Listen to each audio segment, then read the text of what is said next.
सभी दोस्तों को मेरा राम राम। सूर्य और शनि की जब भी युति होती है तो लाल किताब में बताया गया है कि इसमें शुक्र बर्बाद होता है। अब इसमें लॉजिक अगर हम देखें तो पिता पुत्र माने गए हैं सूर्य और शनि। अब जब पिता पुत्र का झगड़ा होगा तो या तो माँ बीच में आएगी या बहू बीच में आएगी, तो पीड़ित कौन होगा? जो माता है वो पिता के लिए शुक्र है और जो बहू है वो पुत्र के लिए शुक्र है। तो बाप बेटे की लड़ाई में हमेशा शुक्र खराब होता है। अब शुक्र को ऐसा क्या दिया जाए जिसकी वजह से उसको ताकत मिल जाए? ये जो धरती है, कच्ची ज़मीन है, ये शुक्र है। तो यहाँ पे अगर है, वैसे तो लाल किताब में बताया गया कि हर इंसान को घर में कच्ची मिट्टी ज़रूर रखनी चाहिए। कच्ची मिट्टी, जो छोटे भूखंड होते हैं वो मंगल को रिप्रेजेंट करते हैं और जो बड़ी ज़मीन है वो शुक्र को रिप्रेजेंट करती है। और कच्ची मिट्टी जो होती है, चाहे वो रेत हो, मिट्टी हो, कैसी भी हो, वो शुक्र की होती है।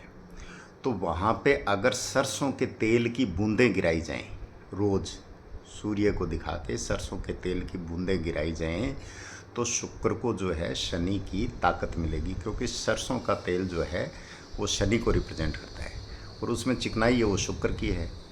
तो जैसे ही उसको शनि की सहायता मिलेगी तो शुक्र को मजबूती मिलना शुरू हो जाती है।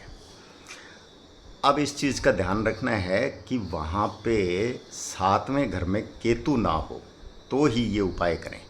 अगर सातवें घर में केतु है तो ये उपाय क्यों नहीं करना चाहिए कि शनि और केतु, क्योंकि सातवां घर जो है वो ज़मीन है, पत्नी का है, व्यापार का है, पार्टनरशिप का है। वो एक तरह से बुध और शुक्र से संचालित है। चक्की के दो पार्ट, नीचे का पार्ट शुक्र है, ऊपर का पार्ट जो है वो बुध है, वो चलता रहता है। तो रोजी रोटी का भी है। अगर वहाँ केतु बैठा है और आपने शनि का तेल गिराना शुरू कर दिया तो क्या होगा कि शनि और केतु की युति हो जाएगी। और शनि और केतु क्या करते हैं? जीवन में स्ट्रगल करवाते हैं।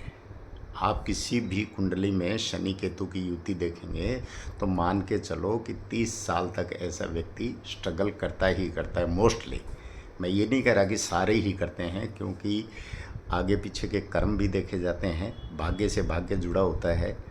एक इंसान अपने भाग्य से कभी नहीं चलता, बहुत सारे लोगों के भाग्य जुड़े होते हैं, तो उनके भाग्य से भी इंसान को मिल सकता है।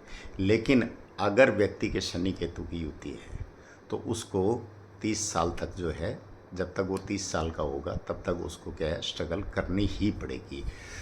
तो आप इस चीज़ का ध्यान रखें, जिन लोगों के सूर्य शुक्र शनि की युति है उनको कच्ची ज़मीन पे तेल गिराना चाहिए।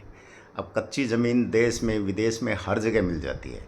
वैसे तो इसका उपाय है, बरगद के पेड़ में दूध और चीनी तने पे चढ़ा के उसका जो पानी गिरे नीचे, उस गीली मिट्टी का तिलक लगाना चाहिए। तो बरगद क्या है? बरगद है सूर्य, और वहाँ सूर्य को दूध हो गया चंद्रमा का और जो मीठा है वो हो गया मंगल का। अब सूर्य शनि की युति में क्यों शुक्र पीड़ित होता है, वो एक लॉजिक और भी निकलता है कि जब पूरी धूप नहीं निकलेगी तो बुध का डेवलपमेंट नहीं होगा। आप केतु का बीज डालेंगे धरती में, तो अगर धूप टाइम पे नहीं मिलेगी तो वो बीज उगेगा नहीं, यानी बुध नहीं बनेगा, हरियाली नहीं आएगी। हरियाली नहीं आएगी तो हम अनाज कहाँ से खाएंगे? तो उस तरीके से भी शुक्र क्या है कि बंजर हो जाता है। तो इसलिए हमने क्या है, शुक्र को एक तरह से माता का रूप माने, धरती को हम माता मानते हैं।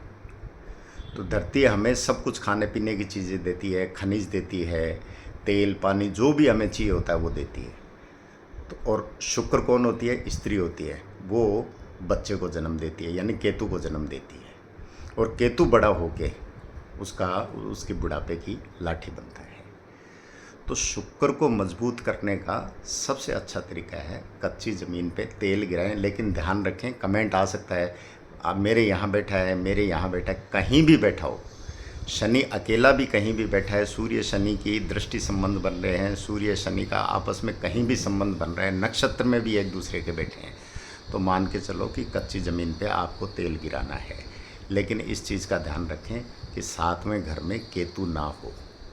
अगर साथ में घर में केतु है तो बरगद वाला उपाय कर सकते हैं यहाँ पे। अब विदेशों में ये चीज़ है नहीं, अपने स्वदेश में भारत में बरगद हर जगह पाए जाते हैं।